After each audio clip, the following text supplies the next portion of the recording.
नमस्कार, स्वागत है आप सभी का आपके अपने YouTube चैनल टारगेट विद के में। आज की इस क्लास में हम पढ़ने जा रहे हैं हिंदी का एक और टॉपिक, कक्षा 8वीं। पहली कविता है धवनी।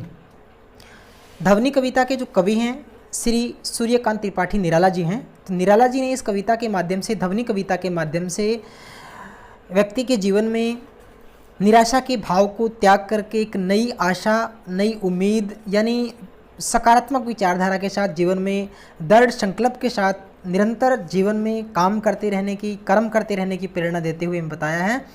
और धवनी कविता के माध्यम से कवि ने अपने जीवन के पलों के बारे में बताया है कि किस प्रकार उनके जीवन में अभी अभी एक बसंत रूपी उत्साह, खुशियों का आगमन हुआ है। कहता है अभी मेरे जीवन का अंत नहीं होगा। तो इन्हीं लाइनों के साथ कवि अपनी बात शुरू करता है। कहता है कि अभी न होगा मेरा अंत। तो इसमें जो आपकी जो कविता है वो आपको धवनी कविता है, उसमें कवि ने स्पष्ट रूप से कहा है कि उसके जीवन का अभी अंत नहीं होगा, यानी उसके जीवन में अभी अभी बसंत रूपी जो उत्साह है, बसंत रूपी यौवन है, खुशियों का आगमन अभी अभी हुआ है, इसलिए उसका अंत अभी नहीं हो सकता। यानी कैसे हो सकता है उसके जीवन का अंत, यानी अभी तो उसने शुरुआत की है, अभी उसके जीवन का कदाचित अंत नहीं होगा। इसलिए उसने जीवन में बहुत सारे काम करने हैं, बहुत सारे लक्ष्य, मंजिल हासिल करनी है, बहुत सारे काम करने हैं। तो अभी उसका अंत है वो इम्पॉसिबल है, असंभव है। कवि ने इसको स्पष्ट नकार दिया और अपने जीवन में एक नई ऊर्जा व जोश के साथ वो काम करना चाहता है। तो आइए शुरू करते हैं। आज की हमारी जो कविता है वो ये आपकी जो धवनी कविता है वो है, आप देख सकते हो किस तरीके से कवि ने इस कविता में नई ऊर्जा, नई जोश के साथ काम करना चाहा है। तो आप स्पष्ट रूप से देख पा रहे हो कि किस तरीके से कवि ने बताया कि अभी न होगा मेरा अंत। इसमें कवि बिल्कुल आशावादी विचारधारा के अनुरूप काम करता है और कभी कहता है कि अभी न होगा मेरा अंत, अभी अभी ही तो आया है मेरे वन में मृदुल बसंत, अभी न होगा मेरा अंत। एक तरह से इस तरह की कविता जब पढ़ते हैं तो हमें भी आनंद की अनुभूति होती है और एक नई सकारात्मक, नई ऊर्जा, नई स्फूर्ति जीवन में आती है। बिल्कुल आशावादी कविता है। कवि ने निराशा के भाव को त्याग दिया है और अपने जीवन में एक नई आशा का संचार किया है और कहा है अभी न होगा मेरा अंत। कवि कहता है कि अभी मेरे जीवन का अंत नहीं हो सकता, अभी अभी ही तो आया है। कहता है मेरे जीवन में अभी आगमन हुआ है, अभी अभी हाल फिलहाल मेरे जीवन में आगमन हुआ है। किसका? मेरे वन में। वन में मृदुल बसंत। वन का मतलब जीवन का बात है, वैसे वन का मतलब जंगल होता है, लेकिन यहाँ वन का मतलब कवि का खुद का निजी जीवन है। में मृदुल का मतलब होता है कोमल, वसंत का मतलब खुशियाँ, उत्साह, जोश, नए विचार, नई भावनाएं, नई प्रेरणाएं। अभी ना होगा मेरा अंत। और कवि कहता है कि इसलिए मेरे जीवन में का अंत अभी नहीं हो सकता, क्योंकि मेरे जीवन में अभी अभी बसंत रूपी उत्साह, जोश, खुशियों का आगमन हुआ है, इसलिए मेरा अंत अभी नहीं होगा। हरे हरे ये पात, पात होता है पत्ते, डालियाँ, उनकी जो डालियाँ हैं, कलियाँ, कोमल, गात, गात का मतलब शरीर। इसमें कवि ने अपने जीवन की तुलना प्रकृति से की है। किस प्रकार वसंत ऋतु के आगमन से वृक्षों में नए नए पत्ते आ जाते हैं। कहता है हरे हरे गात, पात, पात का मतलब पत्ते, कि जिस प्रकार वसंत ऋतु के आने से वृक्षों में नए नए पत्ते, हरे हरे पत्ते आ जाते हैं, उनकी डालियाँ खिल जाती है, कलियाँ फूल बन जाती है और उनका जो शरीर है, कोमल जो गात है, वो फलने फूलने लगता है।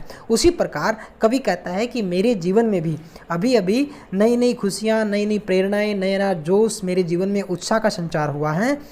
मैं ही अपना शोपन मृदुल कर फेरूंगा। शोपन मृदुल होता है कोमल, कर का मतलब हाथ, फेरूंगा, फिराऊंगा। निद्रित होता है एक तरह से नींद से ओझिल, बोझिल या नींद से भरा हुआ, आलस्य युक्त कह सकते हो, निद्रा से युक्त कह सकते हो। कलियों पर जगह एक प्रत्युष, प्रत्युष होता है सुंदर, जिसमें एक प्रकार से नई आशा, नई उम्मीद हो। मनोहर होता है सुंदर एक प्रकार से, या प्रत्युष का मतलब प्रभात भी ले सकते हो, नया जो सवेरा है, नई उम्मीद कह सकते हो एक प्रकार से।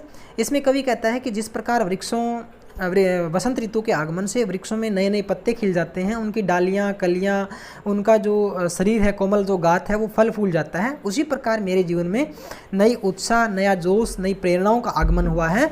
और मैं अपनी नई प्रेरणाओं के साथ, अपने जो सोपन रूपी जो प्रेरणा है, मैं अपने सोपन के अनुसार उनके जो नए नए वृक्ष हैं, नई नई जो फूल पत्तियां हैं, उनके ऊपर अपने जो मृदुल कोमल हाथों से कोमल हाथ फिराऊंगा और उनको आलस्य से मुक्त कर दूंगा, उन कलियों को एक तरह से आलस्य से रहित कर दूंगा। उनके जीवन में भी एक नया प्रभात, नया जो सूर्योदय है वो होगा और नया जोश के साथ वो फले फूलेगी। उसी प्रकार जो मेरा जीवन भी है वो एक कलियों के भांति, नई उम्मीद की भांति, नई नई प्रेरणाओं के साथ मेरे जीवन में भी प्रभात का उदय होगा और मेरा अंत भी नहीं होगा।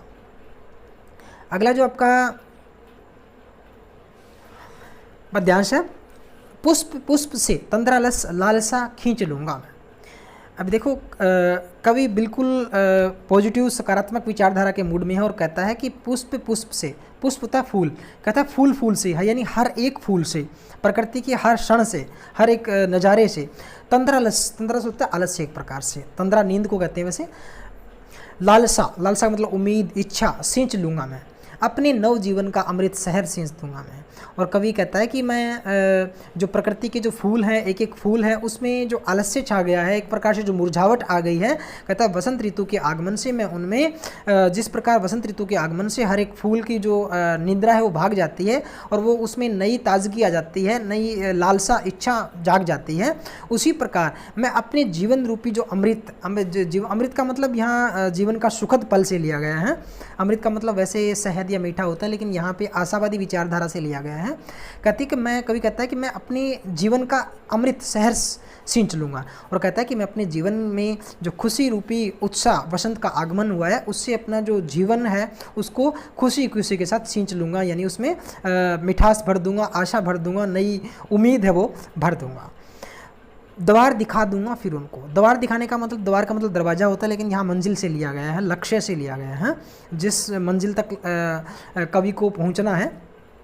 द्वार दिखा दूंगा फिर उनको, यानी मेरे जीवन में जो नई नई खुशियों का, नई प्रेरणाओं का आगमन हुआ है, मैं उनको एक मंजिल तक पहुंचा करके ही दम लूँगा।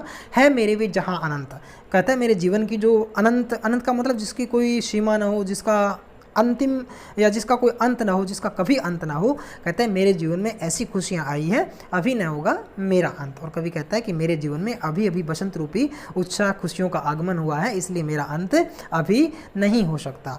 तो ये सूर्यकांत त्रिपाठी निराला द्वारा रचित एक बहुत ही सकारात्मक विचारधारा से रचित कविता थी, जिसमें कवि ने कर्म करने के प्रति दृढ़ निश्चय किया है, दृढ़ विश्वास व्यक्त किया है और कवि ने अपने जीवन के यौवन काल में अधिक से अधिक काम करने की प्रेरणा दी है कि हमें जीवन का जो यौवन काल है, जिसमें हम सबसे ज़्यादा मेहनत कर सकते हैं, उसमें हमें जी भर की मेहनत करनी चाहिए और अपने जीवन में खुशियों का आगमन जो हुआ है उसका हमें फ़ायदा लेना चाहिए और जीवन के जो निराशावादी भाव है उनको त्याग देना चाहिए और एक नई आशा, नई उम्मीद का जीवन में आगमन होता है, तो उसका हमें जी तोड़, जी भर के खुशियों के साथ उसका स्वागत करना चाहिए और जीवन में एक नया जोश, नया उत्साह जो पैदा होता है बसंत के आने से, उसी प्रकार मनुष्य का जो यौवन है एक बसंत की भांति है, उसमें लगातार हमें मेहनत करनी चाहिए, लगातार हमें कर्म करते रहना चाहिए और अपनी मंजिल की ओर बढ़ते रहना चाहिए। तो ये आपकी कविता थी, छोटी सी ध्वनि कविता। आशा है आप लोगों को पसंद आई होगी, समझ में भी आई होगी और आप लोगों के जीवन से जुड़ी हुई भी है और आप लोगों ने इसमें एक नई ऊर्जा, नई प्रेरणा से काम किया होगा और इस कविता को पढ़ करके हमारे जीवन में एक स्फूर्ति का, आनंद का आभास होता है, जिससे हमें एक प्रेरणा मिलती है अच्छे कर्म करने की, लगातार मेहनत करने की। तो वीडियो आपको कैसा लगा? आई होप आप लोगों को अच्छा लगा होगा, पसंद आया होगा, समझ में भी आया होगा, आपके लिए उपयोगी भी है, आपके पाठ्य पुस्तक के अंदर है। 8वीं क्लास का जो सिलेबस है उसमें टोटल आपके जो लेसन है उसमें पहली कविता है ध्वनि कविता। तो सूर्यकांत त्रिपाठी निराला जी इसके लेखक हैं। इस वीडियो में सिर्फ इतना ही पढ़ेंगे। नेक्स्ट क्लास में, नेक्स्ट वीडियो के अंदर हम इस पाठ से जुड़े हुए अभ्यास के प्रश्नोत्तर करेंगे। तो अभ्यास के प्रश्नोत्तर आपके लिए इम्पोर्टेंट है, बस फ़र्क इतना ही है कि इस जो कविता से रिलेट करती है, बिल्कुल अगर आपने कविता ध्यान से पढ़ी है तो आपको प्रश्न उत्तर करने में कोई प्रकार की परेशानी मुझे नहीं लगता कि आपको आनी चाहिए। बिल्कुल अच्छे से हमने इसको पढ़ी है, एक बार आप इसको और भी पढ़ सकते हो। बिल्कुल सरल भाषा में इसका अनुवाद किया गया है, कोई ज़्यादा गहरे शब्दार्थ नहीं है, बिल्कुल सरल भाषा में इसका अनुवाद किया गया है और हमने शब्दार्थ भी साथ साथ किए हैं। तो एक मिलते हैं नई वीडियो के साथ, नई क्लास के साथ, नई ऊर्जा के साथ। तो जब भी आपके अंदर ऐसा लगता है कि मेरे जीवन में निराशा का भाव आया, तो प्लीज़ ये कविता ज़रूर पढ़िएगा। और एक नई उम्मीद के साथ, नई आशा के साथ मिलते हैं अगली वीडियो के अंदर। Thank you. देखते रहिए टारगेट विद के। अगर आपको वीडियो अच्छा लगा हो तो प्लीज़ हमारे चैनल को सब्सक्राइब करें, लाइक करें और शेयर भी करें। Thank you.